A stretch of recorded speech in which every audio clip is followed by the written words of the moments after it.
Ladies and gentlemen, we're back in the podcast studio today, and we got a very, very good friend, a very special guest, someone I really respect in our space. And Justin's no stranger to the Talk is Sheep podcast. He's been on before. Diehard, hardcore hunter. Justin Spring, Executive Director of Pope and Young. Welcome to the podcast, brother. Great to have you back. Man, you make me sound pretty special. I appreciate that, Kyle. Well, you truly are, man. And I tell you, there's a lot of people I respect in our hunting space that have a lot of respect for you, and I certainly share that. And you've been in our hunting community in the conservation leadership role, having been with Boone and Crockett before. You were on the podcast in that role. And, I'll tell you, that was one of my more I wouldn't maybe necessarily call it fun podcast, but one of the podcasts I enjoyed the most. I learned so much about the great work that Boone and Crockett's doing, and I know you're very mission driven. You've come over to Pope and Young, and you've carried that over with you. So, really excited to sort of do the deep dive today into Pope and Young. And so, maybe just for our listeners, Justin, it's been a while since you've been on. It's been 3 or 4 years probably.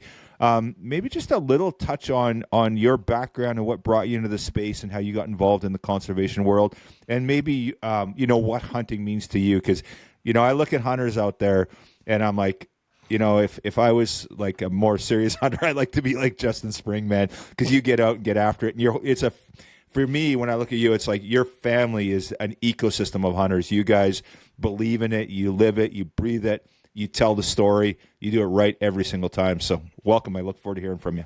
Yeah, no. So my background, I got a degree in biology and natural resources at Northland College in northern Wisconsin. Back in the early 2000s, out of college, we kind of bounced around worked for Idaho Fish and Game, worked for Plum Creek Timber in Oregon doing wildlife work. And then a opportunity came up with Boone and Crockett, looking for a wildlife, background person to be the assistant director of records, and I applied for that job. I actually, I probably told the story before, but when I got the interview, it was because I drew a mountain goat tag that year in Oregon. Buck Buckner, who at the time was the vice president of Big Game Records, was presenting at the conference. And so I just made sure there was a seat next to me at lunch. By the time he came out the end of the line, it was the only seat left in the room. And that was kind of my introduction to conservation, was meeting Buck. And that was on a weekend. On Monday morning, I got a call from Boone and Crockett. Excuse me, Boone and Crockett. And, that was in 2008, and absolutely just loving the conservation world. Once I got a taste of it, wanted to go more and more. Spent 15 years there running their records program, and Pope and Young has always been, they were kind of an offshoot of Boone and Crockett in the 60s. The founder had asked Boone and Crockett if they could use the record system and start their own records to prove the validity of archery hunting, because not all states accepted it as a valid method to take. And so BNC and PNY have always had a very close relationship. Their structure was set up very similar to BNC's in the beginning. And so, going over there, I got to keep the fun parts of Boone and Crockett. I still serve on the records committee. I'm still on their ethics committee, still very engaged with that organization. But it helped bring the organizations closer, moving over to the ED for Pope and Young. And, the other thing that excites me, archery is the only faction of hunting that's actually growing. The number of archers taken to the field is the only group that's actually getting bigger. And so, from my thought process, man, that's a place that I need to be to get these guys, into the conservation fold and continue the efforts that the conservationists before us has done, and make sure that the archers are hearing that same message as everybody else is. Well, very interesting. I hadn't realized that that was one of the demographics or segments of the industry that's growing.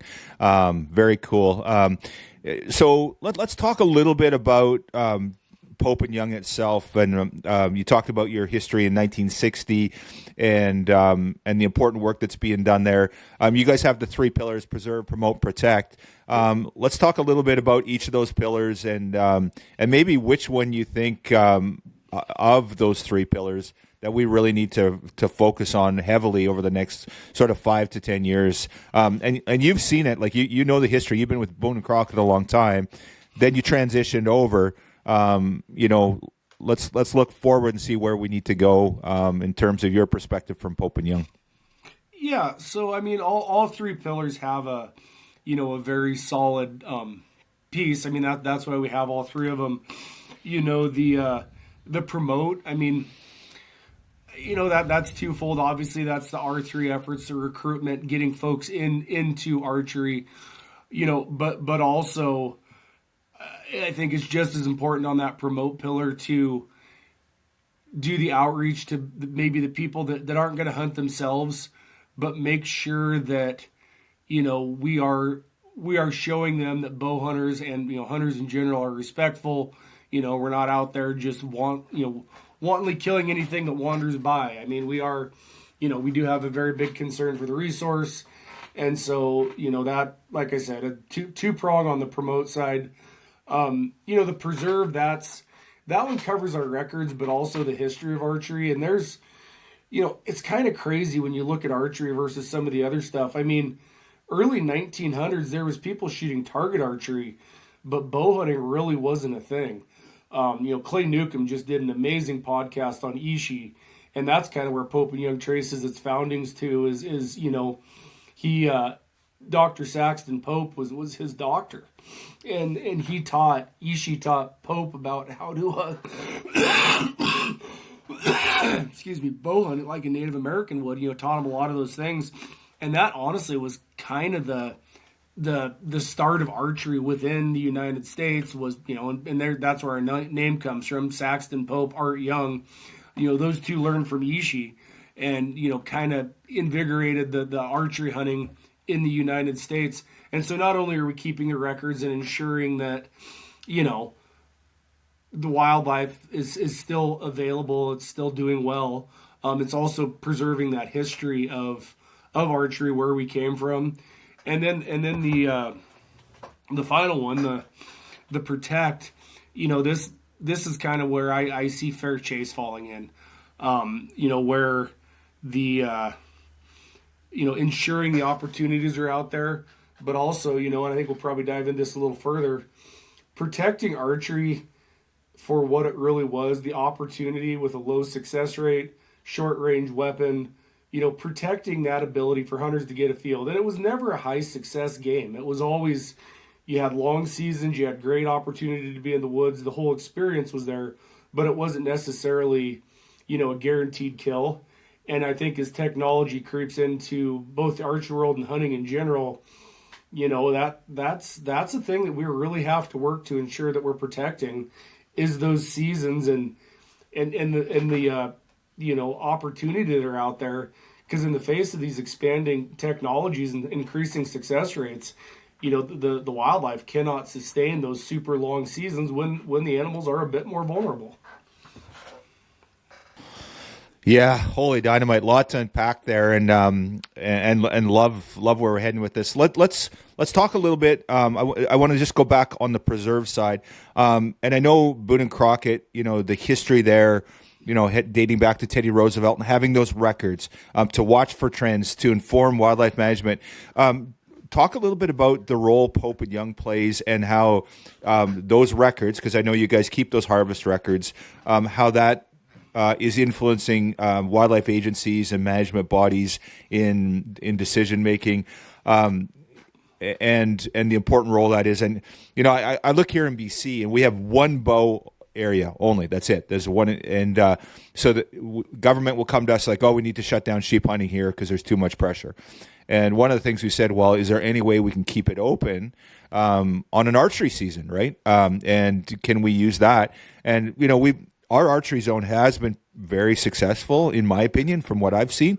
But there's sort of a reluctance. That's not their go-to. They're like, no, we're just going to shut it down. So let's touch a little bit on the wildlife records side and the historical benefit of those with relating to the preserve side, please. Right. So like I said in the beginning, the records, they use Boone and Crockett's system. There's a couple slight variations just because of lower minimums, but realistically it's the same. It's the same scoring system. The same rules are applied. And they started keeping them again to prove that archery hunting was valid. And so Boone and Crockett, their record system is 100% gauging, the science of things. I mean, that's why they take pickups, those hit by cars.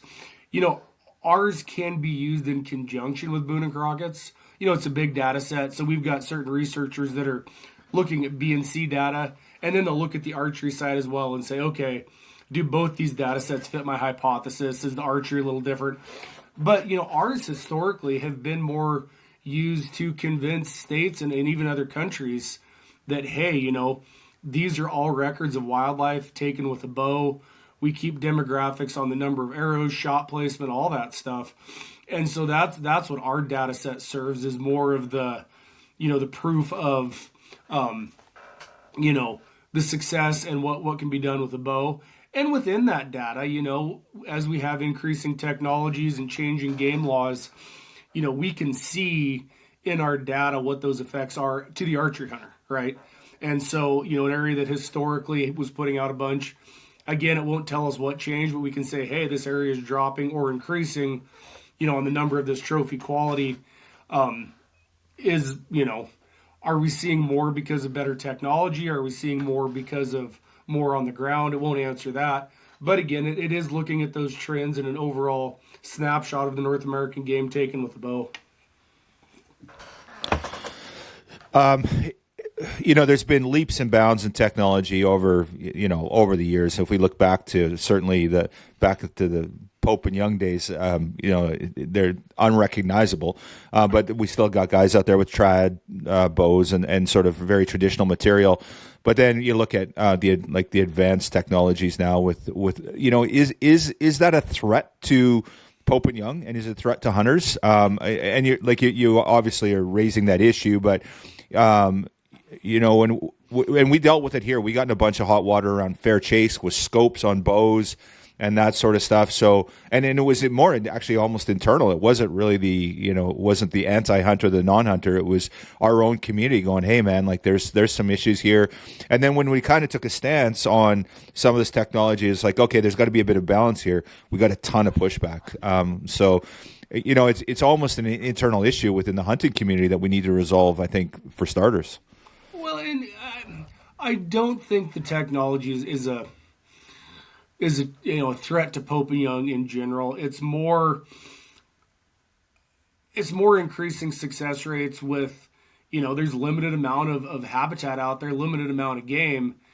And if that technology is increasing our success rates, that's more the issue. That's the opportunity that, when I was growing up as a kid, I could buy an archery tag in Oregon and hunt the entire month all over the state type deal. I mean, it wasn't, and you never killed an elk, but you always saw them. They were always close. And that's where I kind of cut my teeth was chasing Roosevelts in the frickin' rainforest of Oregon. Well, BC's the same thing on the coast, but chasing those big rosies. And I absolutely fell in love with it. And, it wasn't about the success. It was the opportunity.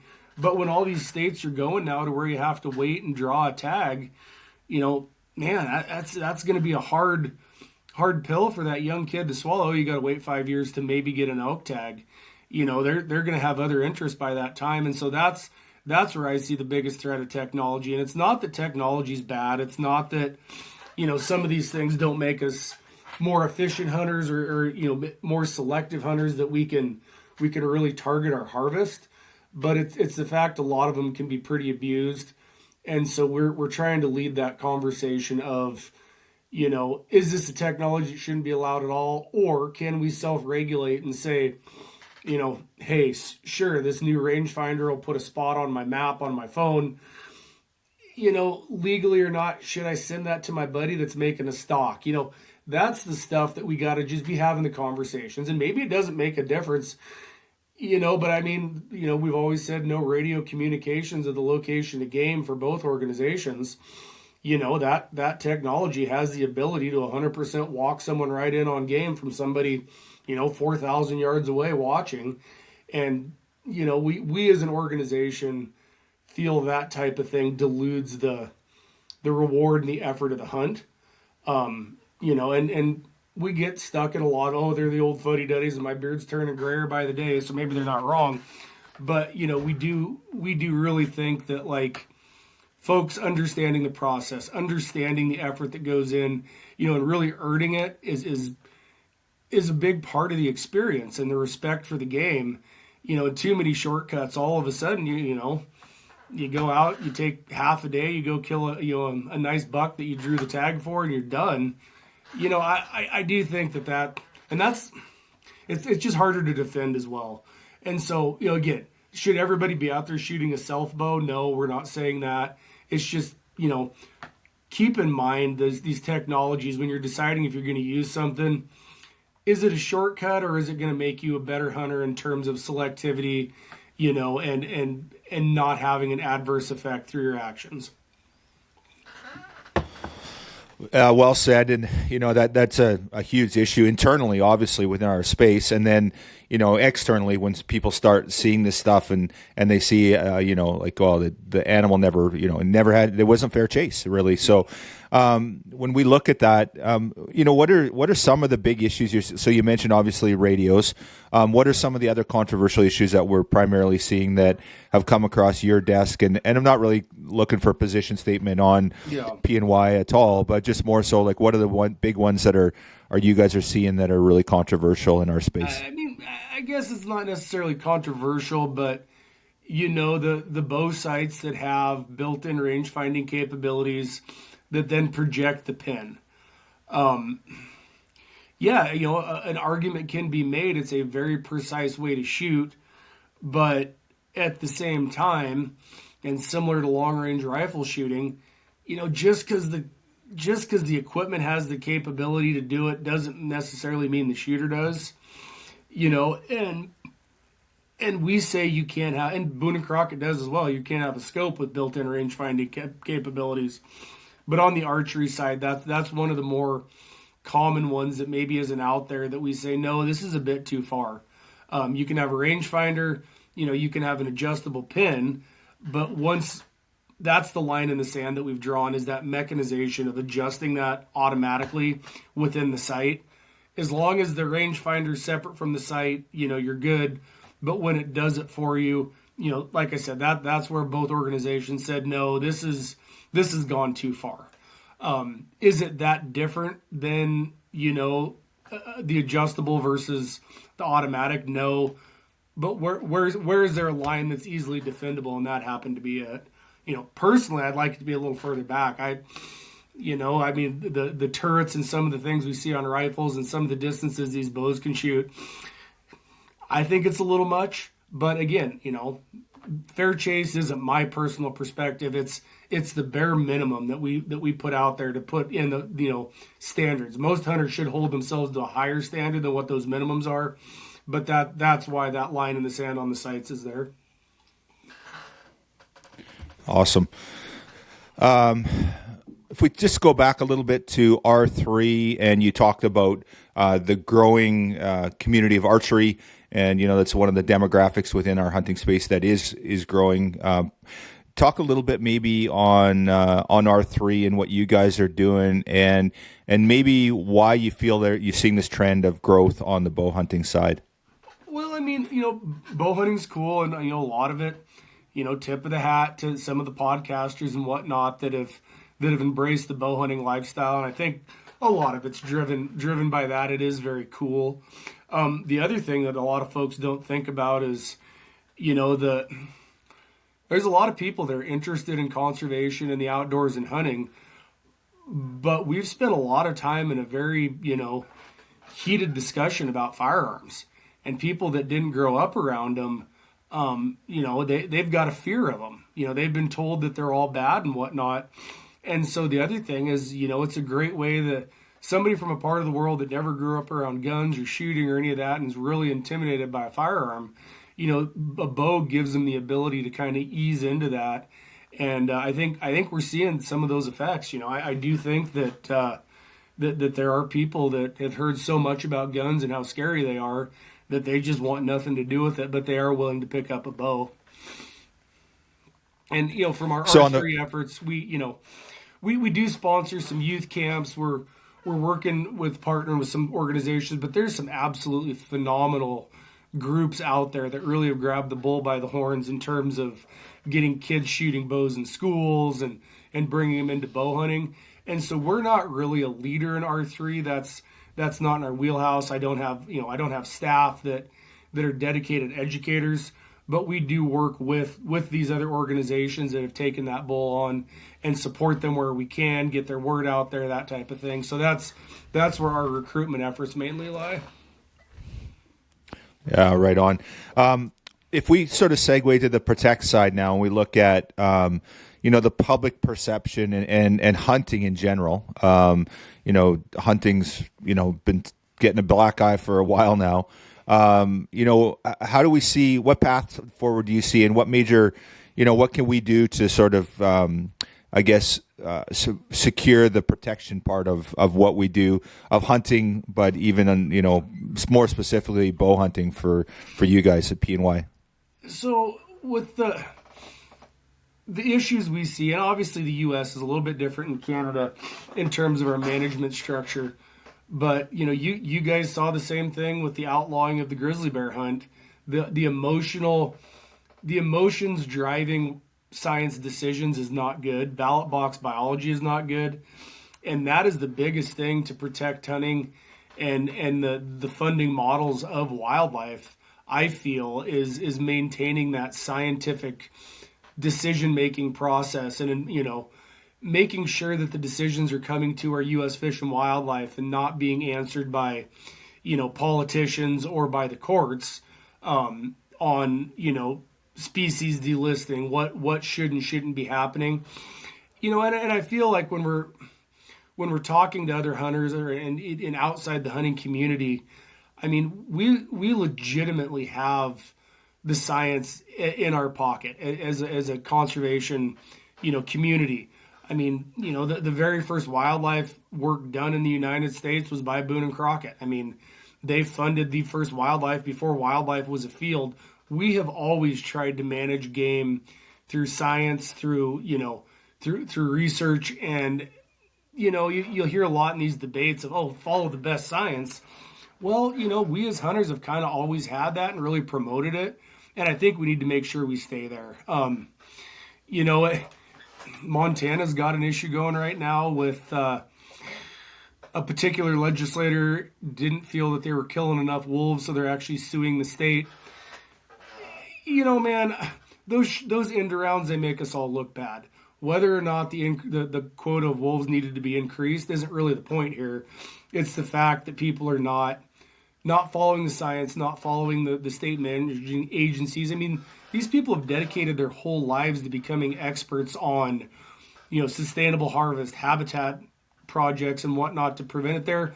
And that's, from my perspective, the biggest thing is making sure the agencies that are in place to manage these things that have done a great service to the country by bringing the wildlife to the point it is gets to maintain the management ability, and it doesn't get solved by, again, ballot box biology or, courtroom annex.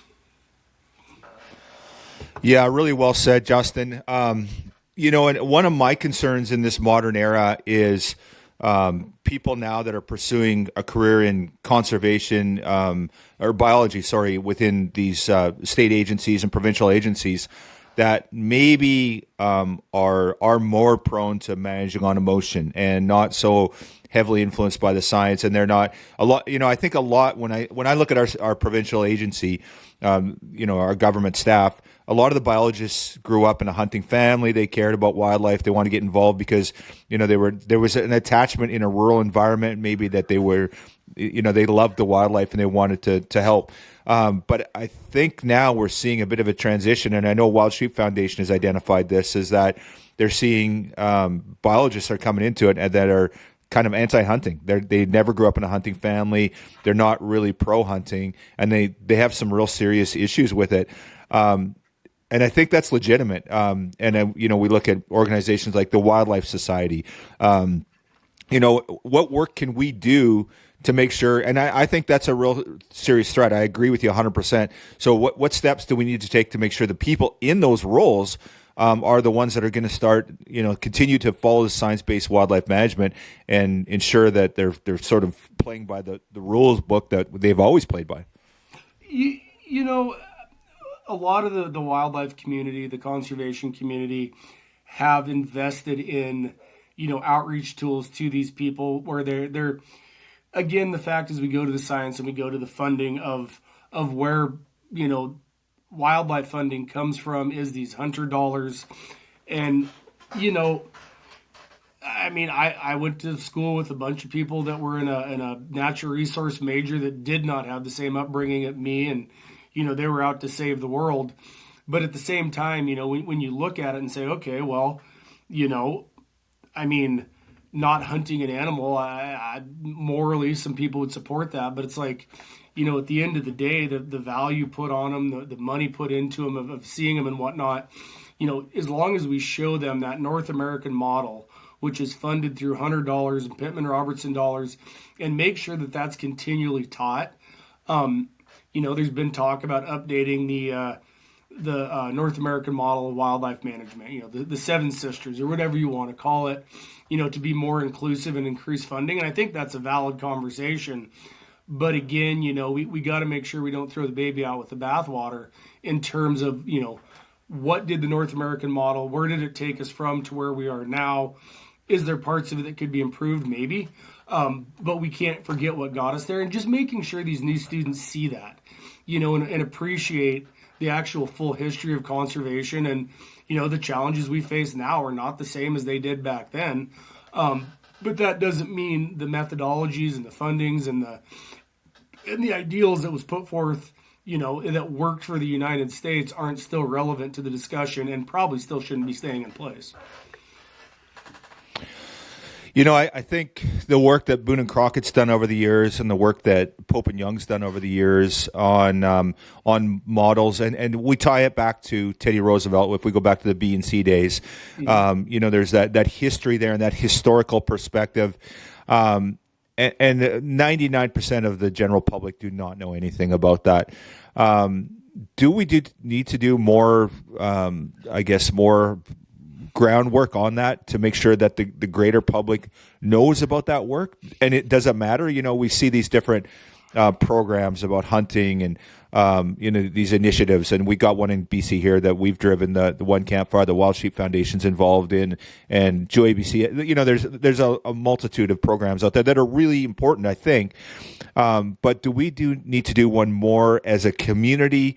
You turn on national TV or you listen to, I don't even know anymore. Like, media today is so skewed in so many ways, and I don't even know who watches TV anymore. But do we need to do these national campaigns, reaching out and making sure people are recognize the work that's been done by hunters, because people do not know? How do we get that message out there? It's a huge undertaking.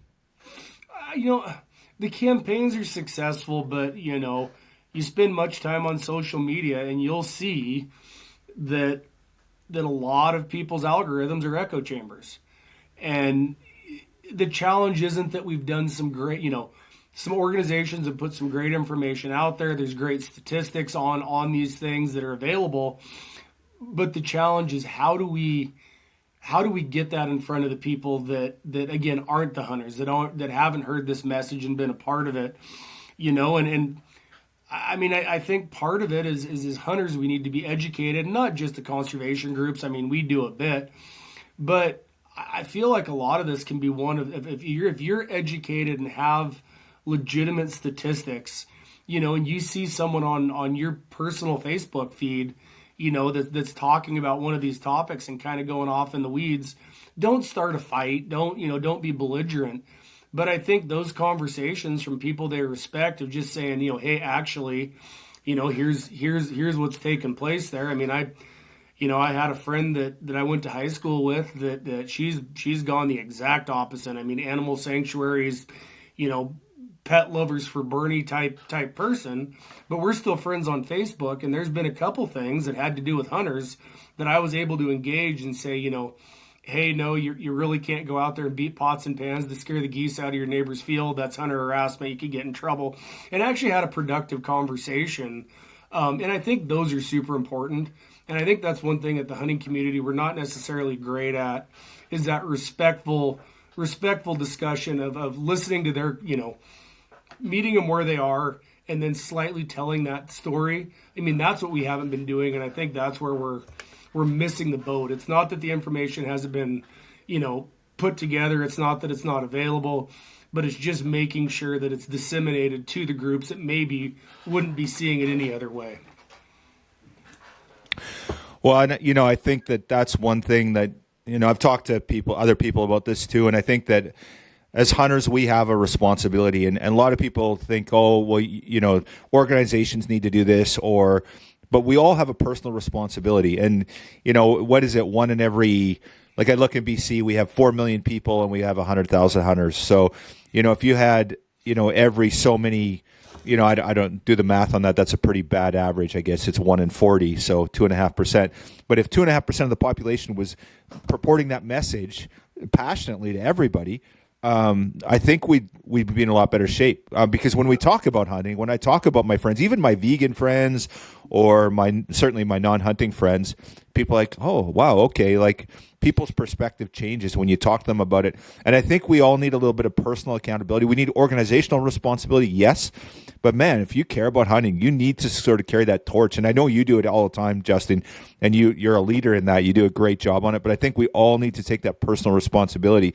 And if we don't, like we can't hope that Pope and Young or Boone and Crockett or Wild Sheep Foundation or Wild Turkey is going to save hunting. That's not. Right. That's not. We all have a personal responsibility.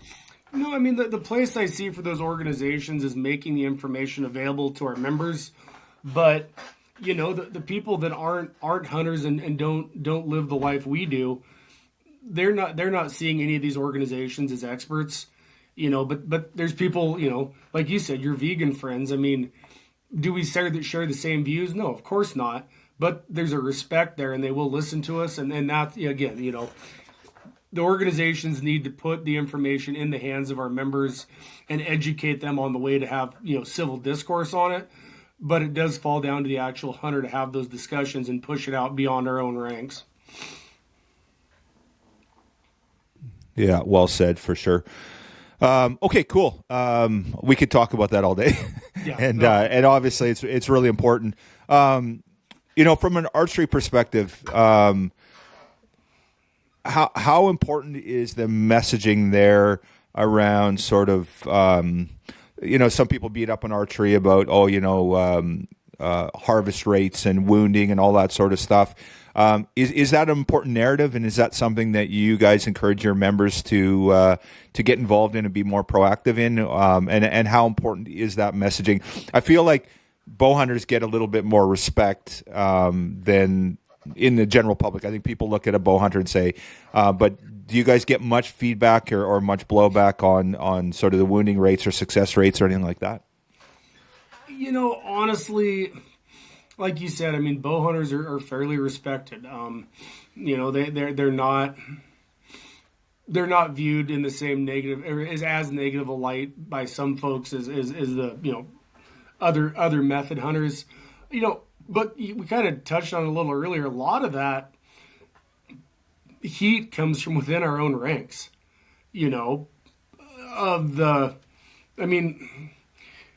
Is for like Pope and Young's position on crossbows is they are a threat to the traditional archery season, because when they're allowed, they are an easier tool to learn, and they do have a higher success rate. Does that mean we hate crossbows? There's not a place for them? Not at all. But that, I could probably pull up my Facebook feed now and find 2 or 3, anti-crossbow memes or something, going around. And man, are they funny? Do they cause me to chuckle? Certainly. But at the end of the day, we need to be having these higher level conversations within ourselves of like, if you're in a state that can't kill enough whitetail, it's going to be awful hard to try to convince them that they shouldn't have a crossbow in that season, when the harvest rates are not to where they need to be. That being said, when we come out west where people are waiting, years for an opportunity, I would argue it's very detrimental to add crossbows where it's going to increase that success rate and spread that draw time out even further. And so within our own ranks, I think, yeah, every hunter has a responsibility to make a good, clean shot. You know, yes, historic data that they did on wounding rate with archery was high enough. It makes me uncomfortable, but that doesn't mean I'm going to quit bow hunting. It just means I make sure of my shot and that personal ethic and level that everybody holds themselves to. We need to make sure that's maintained, and that's a constant discussion. Be an ethical bow hunter. I mean, that was Pope and Young had their biennial convention earlier this year, and we had a board meeting there, and that was one thing they really wanted to focus on was the ethical bow hunting, the fair chase bow hunter, which works great for me because I still love the fair chase from my old job. So being able to bridge that gap and help BNC bring that message to more hunters, on the fair chase side of it, and I think honestly that's where we address some of those statistics and those wounding loss rates and whatnot. Is ethical bow hunters aren't out there shooting too far and leaving arrows and bulls. That's not an ethical hunter that's doing it. And so we need to call out those that are and try to put that to a stop, but there's bad apples in every bunch. It's not archery hunters only. There's bad rifle hunters, there's bad crossbow hunters, bad spear hunters, whatever it may be. Yeah, well said. Justin, one thing I've noticed in our community is, we lack solidarity. We have a hard time all getting on the same page, and I mean the hunting community. And it's to your point that you just talked about. Oh, there's crossbow hunters, and there's rifle hunters, and there's the traditional bow hunters, and there's all these little microsects, and I get that, and I'm and other spaces have that too, but it seems really pervasive when really there is a wolf at the door. Like I don't care what anyone says, there is a wolf at the door. We are under pressure. There's people that don't want us out there doing what we all love, and we're all united in that. But there seems to be like a lack of a lack of acknowledgement of that. I think everyone thinks, oh yeah, hunting is maybe at risk or under threat. And the one thing that I'm not super keen on is this, and I get it. Like there's organizational responsibilities. You got Pope and Young and Boone and Crockett, and you guys are very much aligned. But then you have a responsibility to look after your members. So that's your job. I have a responsibility to look after my members. But the one thing that I'd love to see is a more solidarity as a community, as a hunting community, and just respecting and saying, okay, there's a place for that, and respecting what's legal and ethical, and if it does a service to what we believe in, then we should really try and support it. How do we do a better job of that? Because I feel like there's a disconnect along the way, and we need to get on the same page. That's a great question, Kyle, and we've all been trying to do it, and we all see. You've got like AWCP, where you get that unified voice a little bit in the U.S. I'm sure you're familiar with it from the wild sheep side on the sign-on letters and whatnot. That's a pretty good thing, but excuse me. I'm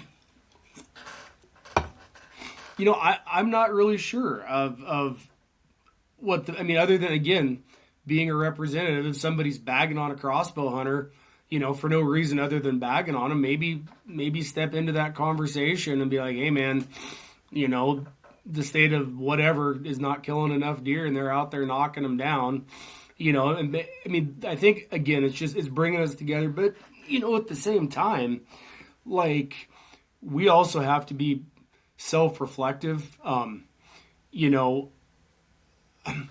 I don't want people, the U.S., it's 6.8% of our population hunts.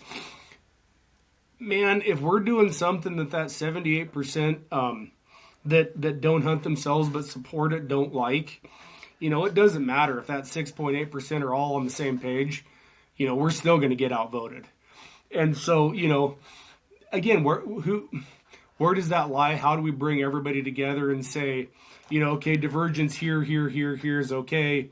Have funks amongst yourselves. It's not serious, but where are the things and who can we bring them all together and say, hey,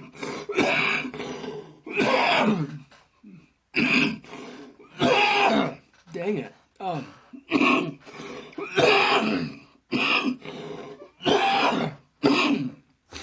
Made it worse talking to you, I think, Kyle.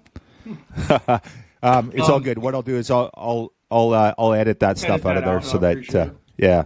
No worries. But Yeah. yeah, where do we, how do we bring everybody together on a unified front? I think that's a challenge we're all still facing, and I don't think that there's an easy answer. And if you hear one, let me know.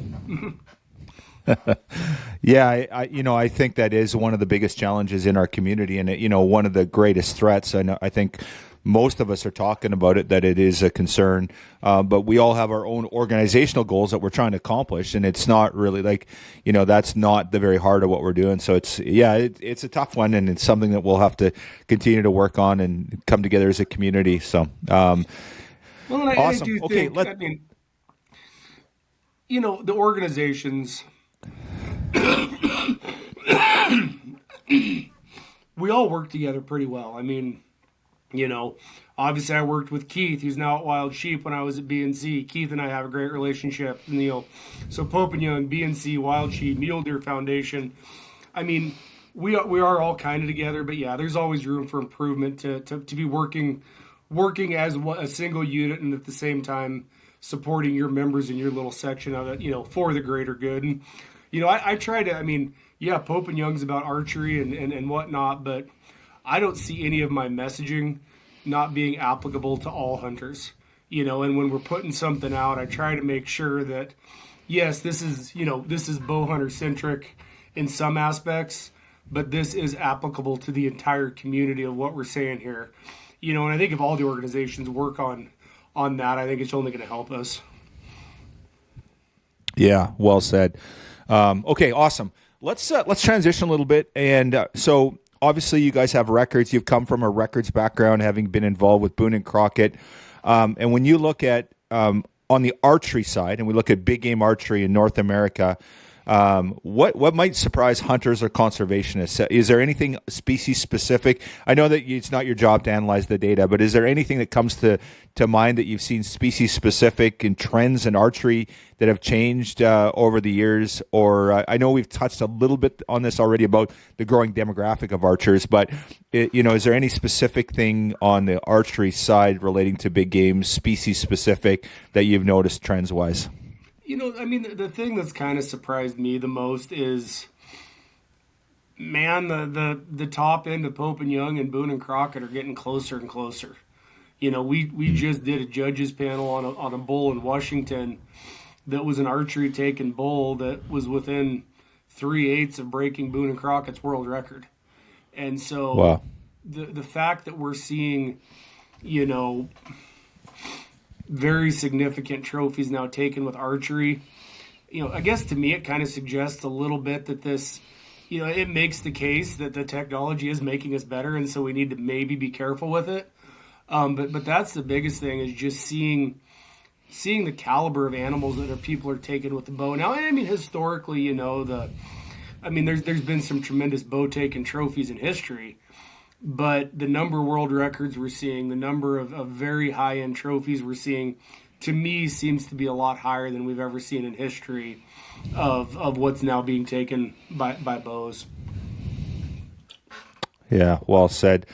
And so we look at, when we go to sheep, on the sheep side, we've got world record sheep.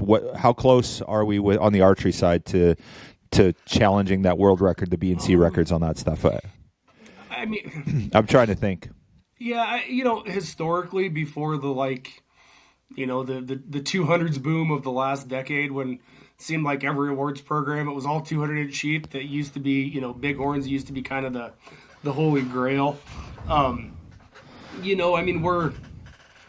15 inches off now. I think Pope and Young's world record's still that, low 200s.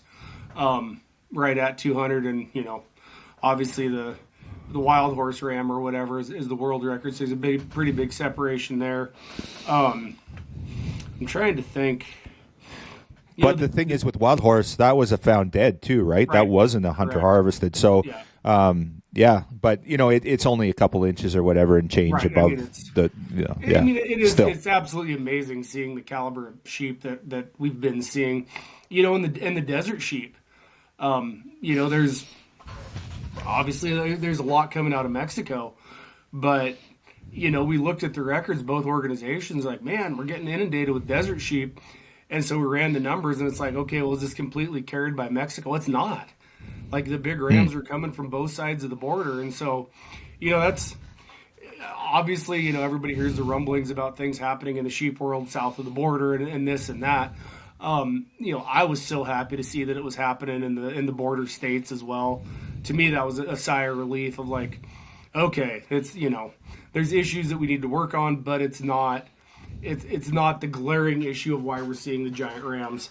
And so, there's been some big deserts, but not there's a pretty big variance there between the two. You've got some stone sheep and doll sheep areas that are archery only, so those rams are obviously crankers. But you know the likelihood of killing a book stone or a book doll sheep now. They're just not what they were in the '60s, and so yeah, is there some big rams? Certainly, but something's going to have to change up there for us to ever get to the point where we're tickling world records again on thin horns from where I sit. Cool. Okay.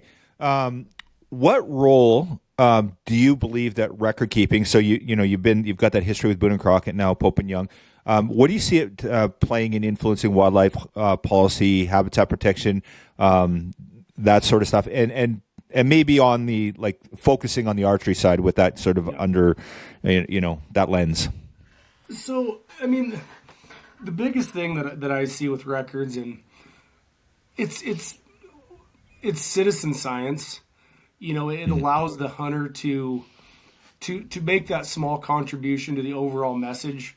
And I'm always preaching this of somebody like, oh, I've got a bigger buck in the book, I'm not going to put in this one. It's like, guys, that's exactly what the records are for. If you used to kill 170s and now we're killing 160s, that trend is important. Just as important if we were killing 170s and it's now 180s.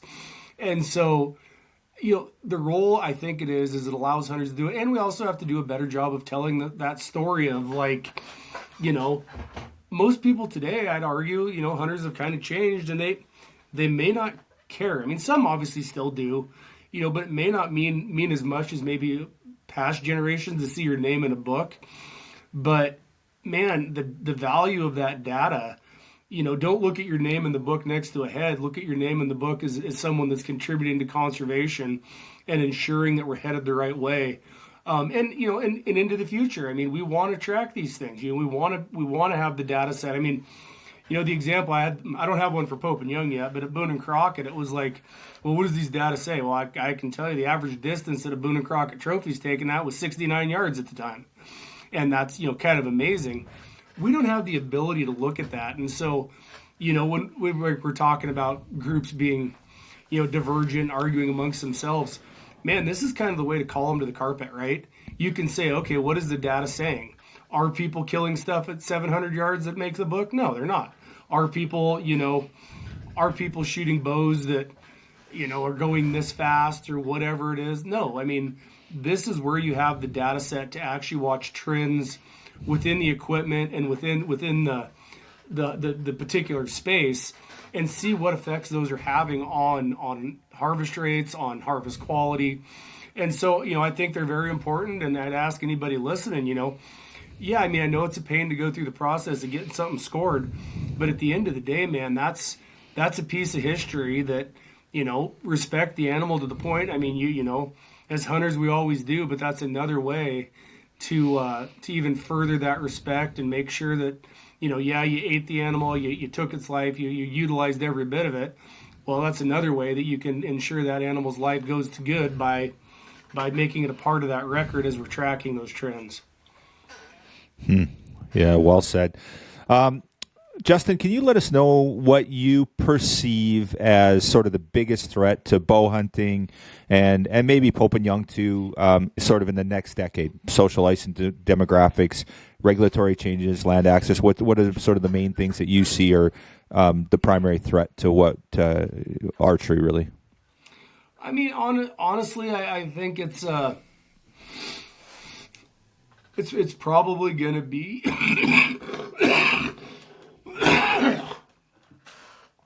so the biggest threat I think is I mean, it's probably going to be technology and the advancement and ensuring that we limit ourselves to where we don't become too successful. Um, it's hard, and I've always said this. It's very hard to sell conservation to a younger generation that never saw game at a low level. You talk to our conservation forefathers. I mean, Jack Rideau, who ran the records program at BNC, told me a story of driving across the state to go look at a deer track. Those guys had skin in the game. They saw what populations could have been and then what conservation did. And so telling that story, making sure people understand the value of conservation, that we don't get too efficient. I mean, I think, and it's not just Pope and Young. I think that's industry wide. I don't think bow hunting is facing a unique challenge that hunting in general is not. And so, I feel like we might have a little bit of an advantage, like you said. If there's areas that can't sustain rifle harvest, allowing an archery season is a great option. There's a lot of urban hunts now where they don't want firearms in cities, but bow hunters are able to hunt that urban interface and still hunt there. And so again, I think we're almost a little more insulated, but it's that success, it's that easy kill mentality, or that game's a unlimited resource that we just got to be super careful and make sure that we don't bite ourselves in the process. Yeah.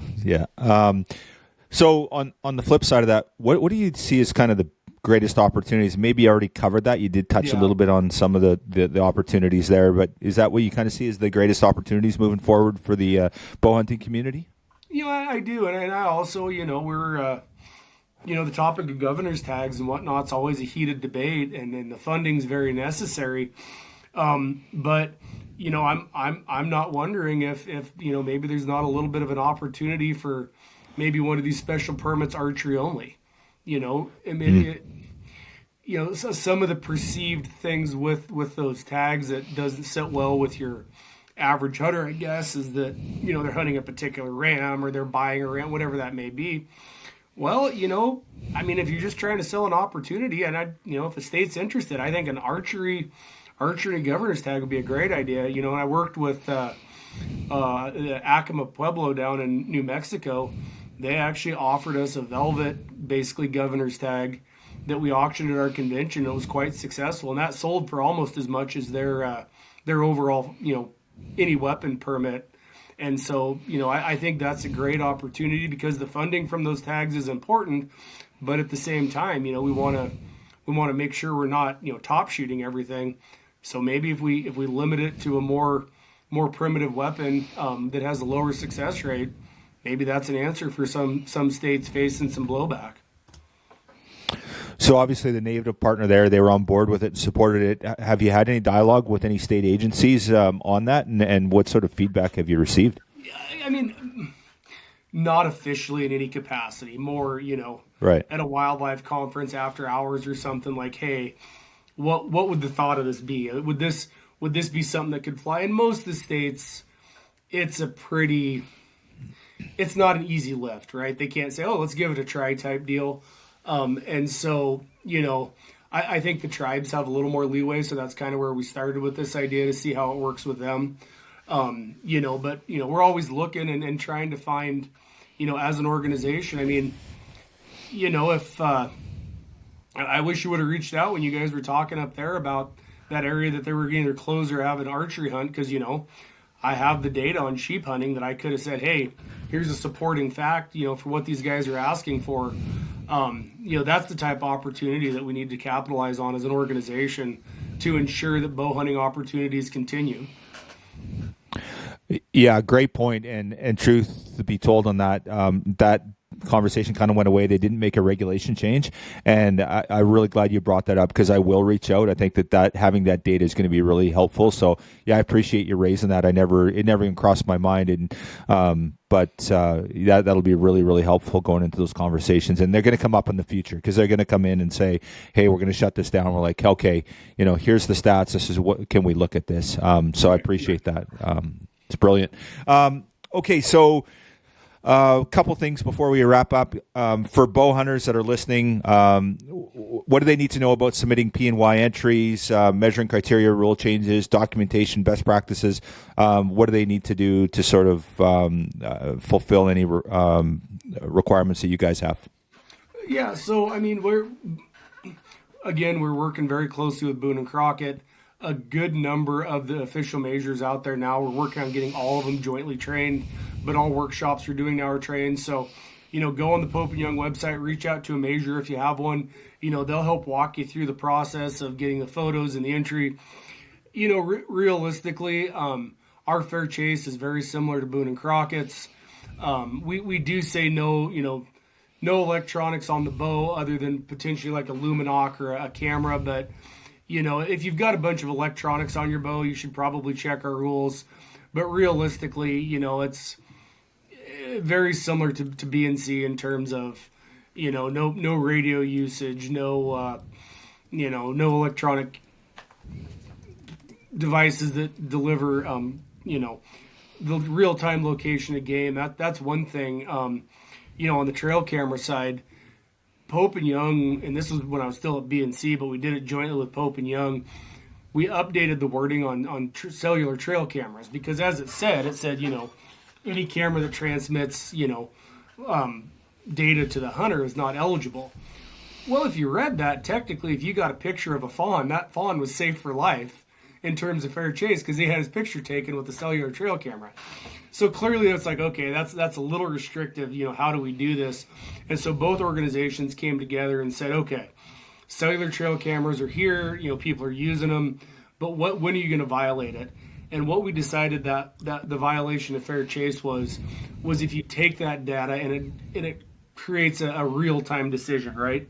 So, it's rifle season here in Montana. If I'm sitting here having a conversation with you, I get a picture on my phone and I go shoot that deer. That's a real-time action.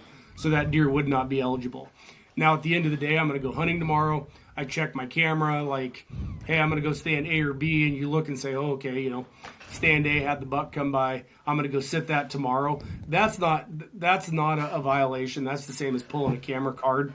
But again, that's one that both organizations came together and said, hey, we know the technology's here, but this is where it would inherently it's not bad, but it could be, abused, and that's what we did. And so that's another one is that we get a lot of questions on the cameras, but all of our fair chase rules are on our website, www.pope-young.org. There's a bunch of stuff on there. We've got a great raffle going right now. It's all of 2026. We're giving away a hunt a month. If you get in between now and the end of the year and you pay for all 12 months, not only will we give you 2 chances in every month, we'll also give you a freaking chance at a 13th hunt. So whoever wins gets to pick any of the hunts. So that grand prize winner picks any of the hunts. There's a BC mountain goat hunt on there. There's a Utah Shiras moose hunt on there. Sitka blacktail boat-based hunt out of Kodiak. There's a there's a bunch of absolutely great hunts on there. So if you're a bow hunter and you want to support the organization, jump on the website, see what we've got going on. We've got some interesting stuff in the wildlife world in terms of the corner crossing ruling that just came out of the 10th Circuit Court. We're looking at that issue in Colorado with U.S. Fish and Wildlife, limiting where they can bring those in to just, the Rocky Mountain area, the recovery area. So all those things are on there. And, you don't have to be a successful bow hunter. You don't have to have one in the book. You just have to support bow hunting, archery hunting, and conservation. And we'd love to have you join as a general member. And you can do that on the website. Well, you just did a hell of a pitch there, buddy. I'm not an archery hunter. I have hunted archery. I've taken an animal before, and I love it. And actually, that was my wife wanted to get into it. She's like, okay, when we were moving, she's like, we need to get into archery, and I kind of dissuaded her in the sense that, well, let's go and do a rifle hunt and get your feet wet, But she's super keen on it. But anyway, you got me fired up, buddy. I'm not a member. I'm embarrassed to say I'm going to go buy a membership when we get off this call here. And I just appreciate all you're doing, brother. Pope and Young's doing great work. You're doing great work. You're a leader in our space, and really, really excited about it. I guess in closing, what excites you most about Pope and Young, future bow hunting? What really gets you fired up that you're really looking forward to about the organization, the great work that you guys are doing? Man, it's kind of selfish, but like I said, some of my favorite hunting memories were chasing elk in the brush with a bow. And being able to work and preserve that. I mean, my son turned 10 this year and he shot his first deer. I don't know if you saw it on Facebook or whatever, but, giving him the opportunity to be able to chase critters around for a month with a bow in the woods and not kill a damn thing, but have a bunch of stories to tell about trying, that's why I'm excited. And obviously, not just my son. I mean, everybody's the same, but man, ensuring that opportunity and that ability to go out and experience the wildlife and learn those lessons with a bow in hand,